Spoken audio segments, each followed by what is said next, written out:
Near about सर्व MHT CETच्या विद्यार्थ्यांचं dream college म्हणजे काय, तर COEP पुणे. तर या कॉलेजबद्दल आज आपण पूर्ण माहिती पाहणार आहोत. त्याच्यामध्ये काय काय असणार आहे, कॉलेजचे काही बेसिक डिटेल्स, कॉलेजचा कोड असणार आहे, अवेलेबल किती ब्रांचेस आहेत, इनटेक किती आहे, बरं फीज किती पडेल, या वर्षीची फीज किती असणार आहे, त्याच्यानंतर प्लेसमेंट रेकॉर्ड कशा पद्धतीने आहे, फॅकल्टीज वगैरे, किंवा माझं एक जनरल तुम्हाला ओपिनियन पण मी तुम्हाला सांगणार आहे. त्याचबरोबर ते कॉलेज वर्थ इट आहे की नाही, सर्व गोष्टी मी इथं कव्हर करणार आहे. त्याच्यामुळे व्हिडिओ हा शेवटपर्यंत पहा. आणि जर तुम्ही चॅनलवर नवीन असाल तर चॅनलला नक्की सबस्क्राईब करा. आता पहिली गोष्ट, सीओईपी. सीओईपी हे पहिलं COEP college of engineering Pune या नावाने ओळखलं जायचं, पण आता COEP टेक्नॉलॉजिकल युनिव्हर्सिटी या नावाने ओळखलं जाते. बरोबर. तर आता या कॉलेजमध्ये आपल्याला काय काय पॉईंट्स कव्हर करायचे या स्लाइड्स मध्ये, तर पहा. पहिली गोष्ट, कॉलेजचं बेसिक डिटेल्स आपण जाणून घेणार आहोत. त्याच्यानंतर कॉलेजमध्ये अवेलेबल असणाऱ्या ब्रांचेस, त्याचं इनटेक आपण जाणून घेणार आहोत. टोटल 9 ब्रांचेस COEP मध्ये अवेलेबल आहेत. त्याच्यानंतर त्या ब्रांचेसचा कॅटेगरी वाईज कट ऑफ किती जातो, MHT CETचा कट ऑफ किती जातो, हे देखील आपण जाणून घेणार आहोत. त्यानंतर लेटेस्ट फी स्ट्रक्चर, या वर्षी जर तुम्ही COEP मध्ये ऍडमिशन घेत असाल तर तुम्हाला किती फी भरावी लागेल तुमच्या कॅटेगरीनुसार, हे सुद्धा जाणून घेणार आहोत. त्याच्यानंतर प्लेसमेंट रेकॉर्ड जे COEP मध्ये 2024-25 या वर्षाचं अवेलेबल आहे ते आपण जाणून घेणार आहोत. आणि त्याच्यानंतर मी तुम्हाला एक फायनल कन्क्लुजन देणार आहे या पूर्ण व्हिडिओचं, किंवा जनरली माझं काय ओपिनियन आहे COEP बद्दल, त्याच्यामुळे ते कन्क्लुजन नक्की ऐका. त्याच्यामुळे व्हिडिओ हा शेवटपर्यंत नक्की पहा. आता पहिली गोष्ट, कॉलेजचे बेसिक डिटेल्स. सर्वांना माहिती आहे COEP कॉलेज, असा फोटो आहे. Okay, COEP the best college आहे पुण्यामधलं. इन्स्टिट्यूट कोड जर पाहिला तर 16006 हा त्याचा इन्स्टिट्यूट कोड आहे. इस्टॅब्लिशमेंट इयर म्हणजे स्थापना कधी झाली होती कॉलेजची, 1854, म्हणजे खूप जुनं हे कॉलेज आहे. त्याच्यानंतर रिजन ऑब्व्हियसली पुणे. आता हे कॉलेज सध्या काय आहे, तर स्वतःचीच युनिव्हर्सिटी आहे. COEP आता कोणत्या दुसऱ्या युनिव्हर्सिटीला अफिलिएटेड नाहीये. पहिलं पुणे युनिव्हर्सिटी सोबत COEP अफिलिएटेड होतं, पण आता COEP ही स्वतःची COEP टेक्नॉलॉजिकल युनिव्हर्सिटी बनलेली आहे. म्हणजे काय, डिग्री तुम्हाला COEP टेक्नॉलॉजिकल युनिव्हर्सिटीची मिळणार.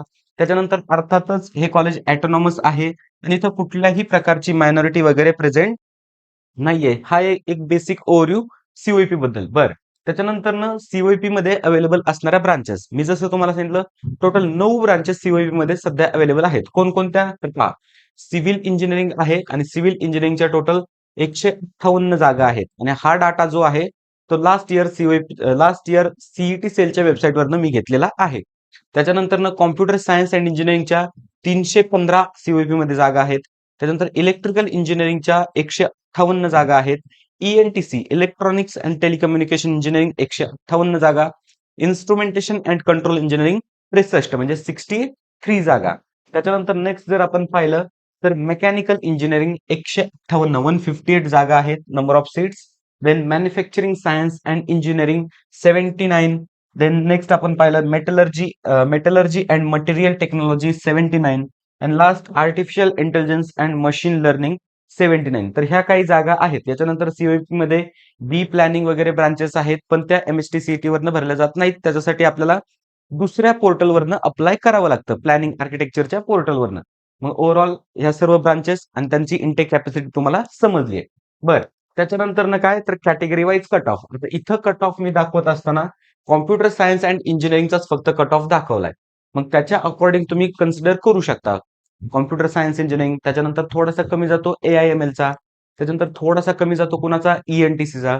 मग त्याच्यानंतर मेकॅनिकलचा जात असेल, इलेक्ट्रॉनिक्सचा जात असेल, त्याच्यानंतर इलेक्ट्रिकल पण आहे, सिव्हिल पण आहे. मग या अकॉर्डिंग तुम्ही कन्सिडर करू शकता. मेटलर्जी वगैरे यांचा खूप जास्त कमी जातो. बरोबर. आता इथं कॉम्प्युटर सायन्स अँड इंजिनिअरिंगचा आपण कट ऑफ बघतोय. कट ऑफ रीड कसा करायचा हे तुम्हाला 2 सेकंदात मी सांगतो. आता इथं पहा, जनरल, आता हे G, किंवा समजा तुम्हाला इथं L दिसत असेल, हे L, तर याचा अर्थ काय, G म्हणजे काय, जनरल, आणि L म्हणजे काय, लेडीज. लेडीज जर असेल तर ती फक्त सीट लेडीजला दिली जाते. आणि जनरल मध्ये लेडीज पण ती सीट घेऊ शकते आणि जेंट्स पण घेऊ शकतात. बरोबर. त्याच्यानंतर नेक्स्ट जे 2 लेटर असतात, ओके, ही असते कॅटेगरी. ओके, SC, त्याच्यानंतर ही आहे ST, इथं आहे VJ, इथं आहे समजा ओपन, इथं आहे NT3. ओके, आणि त्याच्यानंतर शेवटचा S काय दाखवतो तुम्हाला, तर S दाखवतो स्टेट लेवल सीट.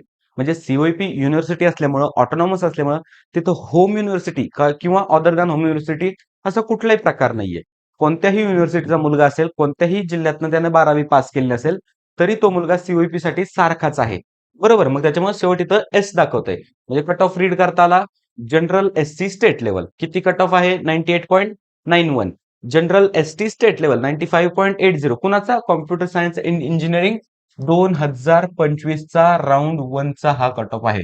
ओके. त्याच्यानंतर या अकॉर्डिंग तुम्ही कन्सिडर करू शकता. जनरल व्हीजे, त्याच्यानंतर general NT 1 99.69, general NT 2 99.40. Then आपण नेक्स्ट जर पाहिलं तर जनरल एनटी 3 99.80 हा एमएचटी सीईटीचा कट ऑफ आहे. त्याच्यानंतर general OBC 99.79, general SCBC 99.79. Then ladies ओपनचा कट ऑफ किती आहे? 99.90. Ladies SC 98.59, ladies ST 96.74. Then आपण नेक्स्ट पाहिलं तर लेडीज व्हीजे कट ऑफ आहे 98.48. Ladies NT 1, ladies NT 2, ladies NT 3. According to that तुम्ही इथं कट ऑफ चेक करू शकता. त्याच्यानंतर लेडीज ओबीसी 99.76, लेडीज एससीबीसी 99.74. त्याच्यानंतर ना PWD open person with disability 98.29, person with disability SC कॅटेगरीचा 83.49, PWD OBC, PWD SCBC, DEF म्हणजे काय? Defence quota. तर डिफेन्सचा 99.64, डिफेन्स एससी 96.81. देन आपण नेक्स्ट जर पाहिलं तर डिफेन्स ओबीसी आहे, डिफेन्स एससीबीसी आहे. Then TFW tuition fee waiver scheme. TFWS म्हणजे काय? ही कुठली कॅटेगरी नाहीये. जर याच्या थ्रू तुमचं ऍडमिशन झालं तर तुमची जी ट्युशन फी असणार आहे ती झिरो असते. आता फी स्ट्रक्चर पण तुम्हाला सांगणार, त्याच्यामुळे व्हिडिओ शेवटपर्यंत पहा. टीएफडब्ल्यूएस 99.90, पीडब्ल्यूडी आहे, पीडब्ल्यूडी आहे, पीडब्ल्यूडी आहे. त्याच्यानंतर ऑर्फन कॅन्डिडेट 94.46. त्यानंतर डिफेन्स आहे, एससीबीसी, ओके, स्टेट लेवल 99.62. म्हणजे या पद्धतीने कट ऑफ तुम्हाला चेक करायचा आहे. आता बाकीच्या ब्रांचेसचे कट ऑफ हवे असतील तर मी ऑलरेडी व्हिडिओ बनवून ठेवलाय. असं सर्च करा, COEP branch wise and category wise cut off Tech Aspire.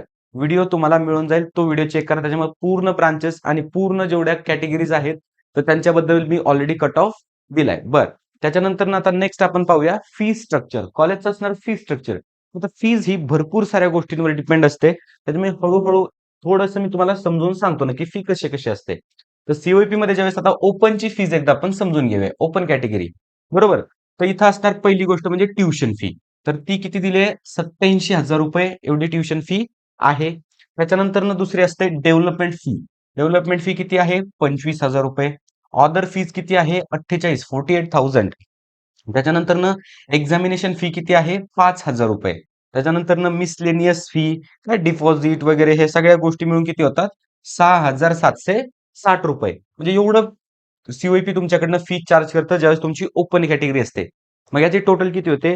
तर 1,71,790 रुपये. तर एवढी आहे एवढी आहे सीओईपीची या वर्षीची फीज. ओके, 1,71,790. पण ज्यावेळेस तिथं एससी किंवा एसटी किंवा पीडब्ल्यूडी येतात तर त्यांच्यासाठी ऑदर फीज नाहीये, डेव्हलपमेंट फीज नाहीये, ट्युशन फीज नाहीये. मग त्यांना भरायचे किती? फक्त 11,760 रुपये. ज्यावेळेस VJ, NT, SBC, OBC with valid NCL annual income below 8 lakhs rupees. Valid NCL तुमच्याकडे नॉन क्रिमिनल असेल आणि तुम्ही कॅटेगरीमधून असाल तर तुम्हाला तिथं फी किती भरायची आहे? 84,790 रुपये. त्याच्यानंतर EWS, EBC, SCBC with valid certificates, okay, तर त्यांना फीज किती भरायची? 1,28,290 रुपये. त्याच्यानंतर टीएफडब्ल्यूएस, जसं मी तुम्हाला सांगितलं होतं ट्युशन फी झिरो आहे. आपल्याला फीज भरायची आहे 84,790. ट्युशन फी झिरो आहे, पण याचा अर्थ असा नाही की पूर्ण फीज झिरो आहे. बरं, त्याच्यानंतर Jammu and Kashmir migrate student यांना फीज भरायची 1,71,000 रुपये. त्याच्यानंतर टीएमएसएसएस हा एक सेपरेट कोटा असतो, याची फीज आहे 11,760 रुपये. त्याच्यानंतर गर्ल्स कॅन्डिडेटसाठी गव्हर्नमेंट सांगतं की गर्ल्ससाठी फ्री एज्युकेशन आहे. पण काय फ्री आहे? फक्त ट्युशन फी. म्हणजे तुमचे किती माफ होणार पैसे? 87,000. बाकीचे जेवढे पैसे आहेत किती? 84,790 जे राहतात तर ते तुम्हाला भरणंच आहे. कुठं? सीओईपी. प्रत्येक कॉलेजचं फी स्ट्रक्चर हे वेगळे. ज्यावेळेस तुमचं all India quota through admission होतं तर त्यावेळेस तुमची फीज पडते 1,95,790 रुपये. बरं, ही आहे कॅप राऊंडची फी. आता स्पॉट राऊंडची फी बघूया आपण. तर एक कॅप राऊंड म्हणजेच काय, ज्याला आपण स्पॉट राऊंड म्हणतो. ज्यावेळेस तुम्ही एससी किंवा एसटी असता किंवा पीडब्ल्यूडी असता तर त्यावेळेस तुम्हाला सेम फी पडते 11,760 रुपये. त्याच्यानंतर ज्यावेळेस व्हीजे, एनटी, एसबीसी, ओबीसी असता त्यावेळेस 1,71,000 रुपये. ओके, गर्ल्ससाठी एक्सेप्ट एससी एससीच्या गर्ल्स यांना 1,71,790 रुपये फीस पडते. लक्षात घ्या, इथं जर तुम्ही ज्यावेळेस इथं पाहाल तर गर्ल्ससाठी फी किती आहे? 84,000 रुपये. आणि ज्यावेळेस एखादी मुलगी स्पॉट मधनं ऍडमिशन घेते त्याची फीस किती आहे? 1,71,000. म्हणजे स्पॉट राऊंड मध्ये गर्ल्ससाठी फीची सवलत मिळत नाही. ह्या गोष्टी थोड्याशा लक्षात ठेवायच्या आहेत. त्याचबरोबर व्हीजेएनटी इन्कमचा क्रायटेरिया वगैरे आहे 1,50,000 2,50,000. तर तो सगळा इथं फॉलो केला जातो आणि त्यानुसारच हे फी स्ट्रक्चर ठरवलं जातं. म्हणजे एकंदरीतरित्या तुम्हाला सीओईपीचं फी स्ट्रक्चर समजलंय. फी स्ट्रक्चर खूप आहे. जर आपण पाहिलं 1,71,000 म्हणजे ही खूप मोठी रक्कम आहे. मग त्यावेळेस तुम्हाला थोडासा विचार करायचा आहे. आपल्या काउन्सलरचा सल्ला घ्यायचा आहे. मग त्यासाठीच आम्ही काउन्सिलिंग प्रोव्हाईड करतोय. नंबर वगैरे सगळ्या गोष्टी डिस्क्रिप्शनमध्ये आहेत. एकदा नक्की चेकआउट करा. बरं. त्याच्यानंतर नेक्स्ट आहे प्लेसमेंट रेकॉर्ड. जेवढा अट्टहास एवढा आपण ज्याच्यासाठी करतो, ती गोष्ट म्हणजे काय? तर 4 वर्षानंतर मला एक चांगली प्लेसमेंट मिळावी. बरोबर.